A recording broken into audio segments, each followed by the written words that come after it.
সংসদের দক্ষিণ প্লাজা রাজনৈতিক দলগুলো কর্তৃক স্বাক্ষরিত জুলাই জাতীয় সনদ বিএনপি অক্ষরে অক্ষরে মানতে বদ্ধপরিকর।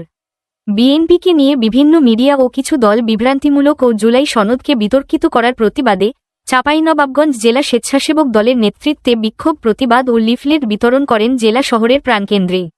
এই সময় উপস্থিত ছিলেন চাঁপাইনবাবগঞ্জ জেলা স্বেচ্ছাসেবক দলের আহ্বায়ক জামিউল হক সোহেল, সদস্য সচিব বাবর আলী রুমান, সিনিয়র যুগ্ম আহ্বায়ক ওয়াকিলুর রহমান, যুগ্ম আহ্বায়ক ফিরোজ আহমেদ, যুগ্ম আহ্বায়ক লিপু, আহ্বায়ক সদস্য সাজু, আহ্বায়ক সদস্য মিসবাউল হক, সদর উপজেলা ভারপ্রাপ্ত আহ্বায়ক এম হোসেন, উপজেলা সদস্য সচিব মেজর ডালিম, পৌর আহ্বায়ক আজিজুল হক, সদর পৌরসভা সদস্য সচিব মামুনুর রশিদ।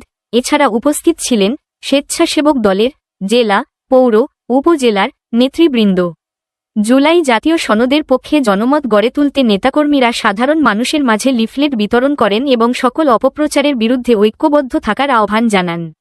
বক্তারা বলেন, গণতন্ত্র ও জনগণের অধিকার প্রতিষ্ঠায় বিএনপি সবসময় জনগণের পাশে ছিল এবং আগামীতেও থাকবে।